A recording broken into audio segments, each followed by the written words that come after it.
Welcome back, everybody. Today we're going to be doing a tool review, and the tool that we're going to be looking at, actually there's two tools, and what it is it's a 12 volt system ACDelco electric ratchet and drill and driver set. Now I didn't buy them as a set, I bought them kind of separately, and I'll get into that, how I did that to get kind of the best pricing available. But it's a pretty good tool. I've owned it for 2 years and I put them through its paces, and now I think it's time for a good review. And I'll have to apologize if I sweat through this whole video because it is as hot as a accountant, pineapple, beaver. I'm sorry you had to hear that, but that's how hot it is.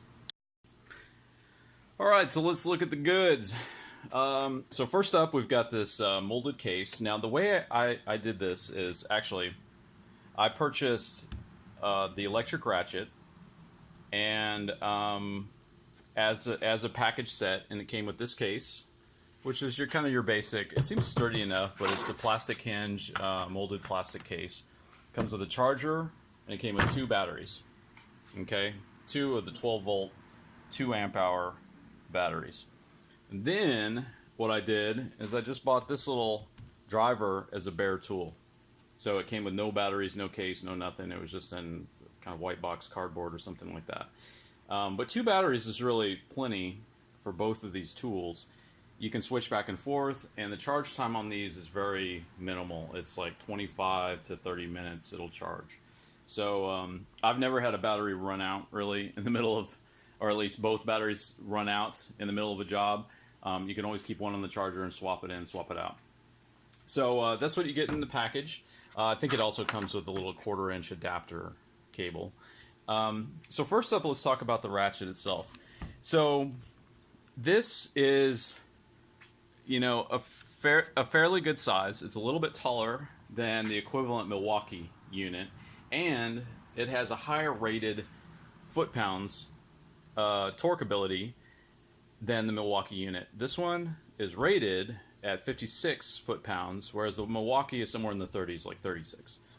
And it's a pretty beefy tool. It's a metal construction. This is all metal. It's got a grippy back end here. There's a paddle on-off, and all metal up here, real solid. And as you can see, over the past couple of years, it's taken some abuse. Some of the paint has come off, and there's just a little bit of surface rust on here. But honestly, this is pretty good for the amount of mistreatment it has gotten. And what we're going to be doing with this tool today is we're actually going to test that torque rating and see if it actually holds up. And normally with an electric ratchet, you're not really supposed to use it like an impact wrench where it breaks free things. You can, as a ratchet, a main difference between this and an impact gun is that you can use this as a ratchet without it turned on at all. So you can actually break it loose without the motor using this or another tool, and then use it to like quickly spin off nuts and bolts.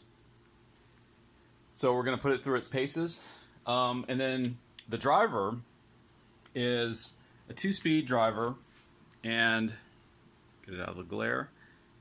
The low speed goes up to 345 RPMs, and the high speed goes to 12, whatever that says, about 1250. And this is great for most of like your, your basic, electric screwdriver needs. If you're going to be doing a lot of drilling, this is probably not the right tool. It doesn't go high enough speed, so if you're drilling through like a lot of metal, for wood it's fine, probably for pretty much anything you want to do, but if you're drilling through a lot of metal, it really just doesn't have the speed to kind of bite down very well, and so I always pull out my corded drill for that kind of stuff. But for driving purposes, it has a good amount of torque. It's rated at 143 inch-pounds torque, and an adjustable torque right here, and it is a keyless chuck. It does have brushes. It's not brushless. This is also not brushless. And this one, by the way, is a 3/8 inch drive. All right. So what we're going to be doing today is, I got a fairly accessible fastener in here. Let's pop open the door, and I've got this little seat bolt down here, and it's a 14 millimeter. That's a good medium fastener size. You know, for a lot of automotive applications, an electric ratchet is going to be dealing with 14s, 12s, 10s, you know, that kind of stuff all over the car. So that's pretty common. I chose this 14 because it can take a fair amount of torque, so we're going to just keep torquing it up until it can't break it loose anymore. And so I've got my torque wrench here and a little extension so I can get to it. I don't think that will affect the torque rating.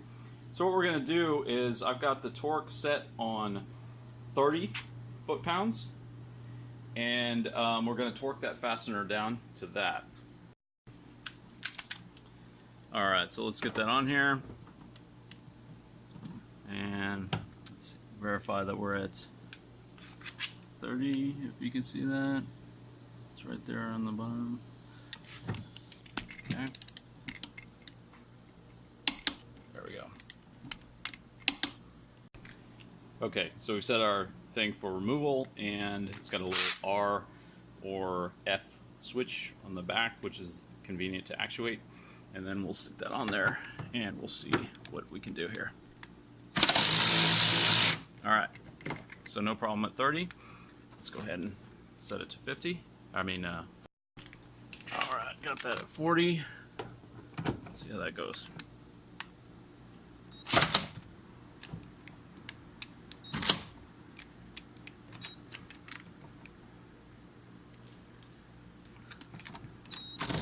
Nope, doesn't like 40. Alright, let's see. Let's take it down a notch and see where it actually goes. Alright, I think that's about 35. See what happens. Nope. Ah, I got it. Alright, so 35 it'll do. 40 it does not seem to do. Let's try one more time at 40. Alright, it's back at 40.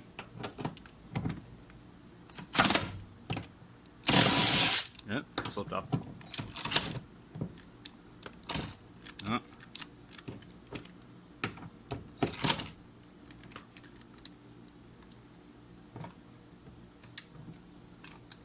Nope.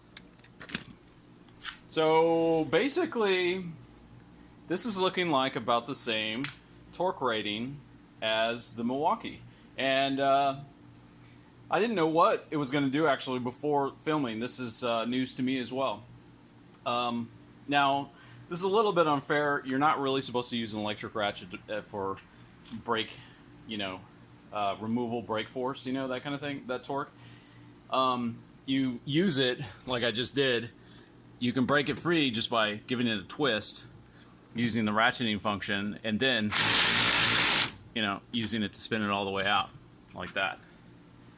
So, it looks like we're about, you know, somewhere between 35 and 40. That's the torque rating of this electric ratchet.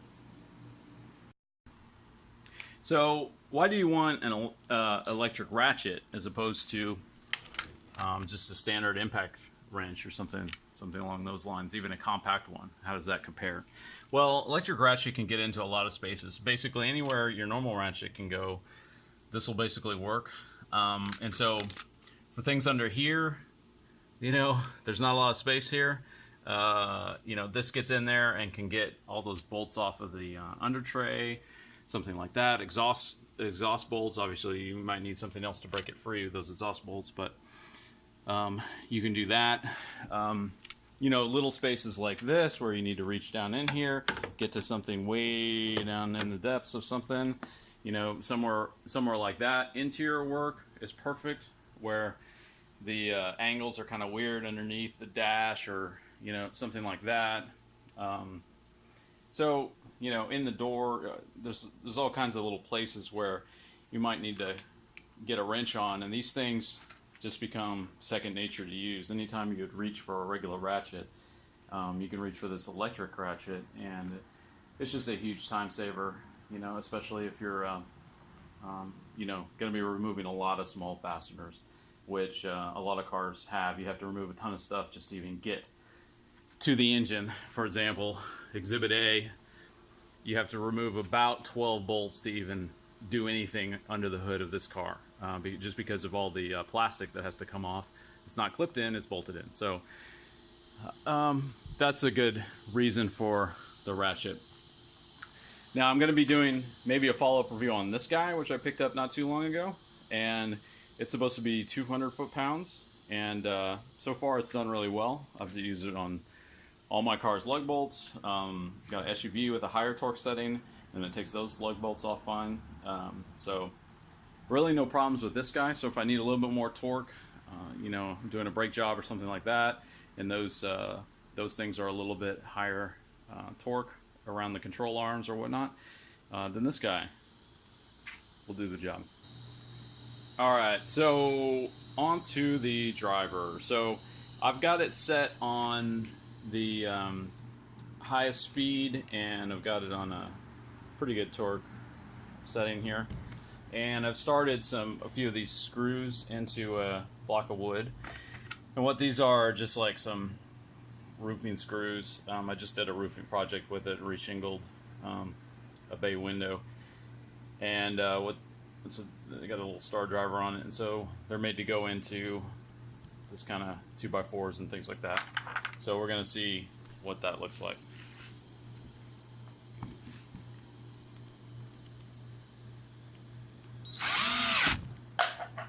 Yeah, so pretty good.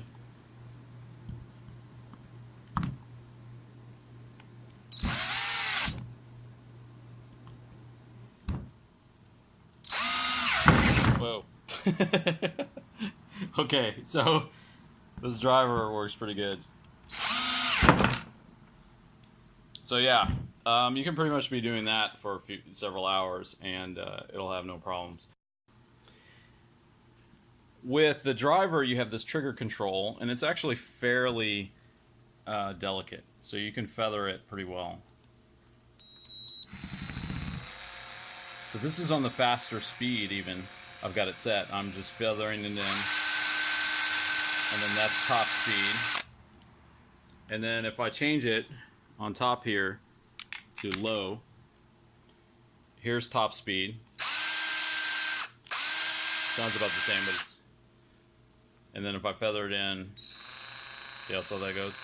You know, so that's great for, you know, screwing things into actual like machine screws as opposed to drilling into wood screws, and then whereas the high speed is better for, you know, drilling purposes. The reverse switch is a standard little selector switch on either side. You can put it in the middle. It does come with a little light.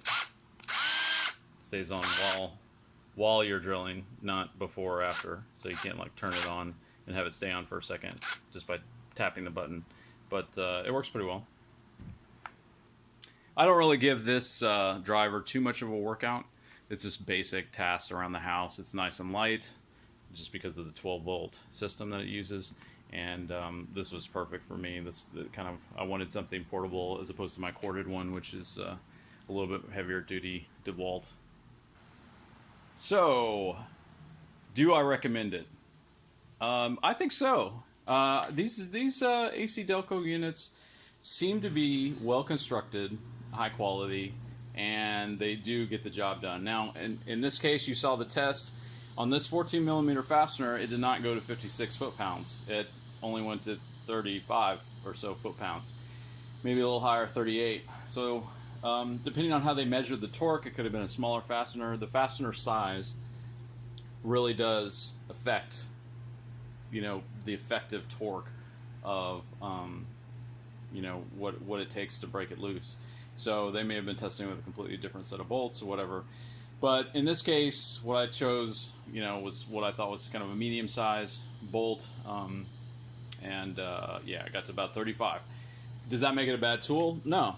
I use this all the time. I'm perfectly satisfied with this tool.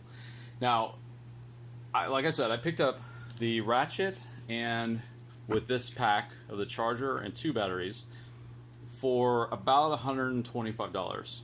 This is off of Amazon, and the price seems to fluctuate pretty rapidly on Amazon. So just if it's sitting at $140 or something like that, just wait and it'll come down again. This guy fluctuates between about 80 and 100. I think at that time I actually paid like around 99. So you know, the two together, you know, was not a lot. So you know, whenever you're buying a new system, you want to take that into account. How much the tool is going to cost, how much extra batteries are going to cost, how are you going to get it all together. The Milwaukee, with a similar battery charger and 2 batteries, is somewhere around probably 140 to 150, and then their driver of a similar size is a bit more as well. It's more like 120, something like that. So I was looking to save a few bucks, and I'd seen a couple reviews on this, not very many, which is why I'm going to post this one. And so I think it's a good tool. Anyway, thanks for watching, and if you want to see more content like this, more reviews and stuff, leave me a comment. I haven't done too many reviews so far, but I have, you know, a lot of tools and a lot of experience with different kinds of things. So if you want to hear more from me about that, leave a comment, let me know. And just in general, let me know what you'd like to see. We've definitely got more Miata content coming. We've got more tuning content coming. I've got a lot of stuff in the pipeline, and it just needs to be edited and stuff like that. I've got a lot of stuff shot. I just need to get it together and edit it and get it ready for upload, that kind of thing.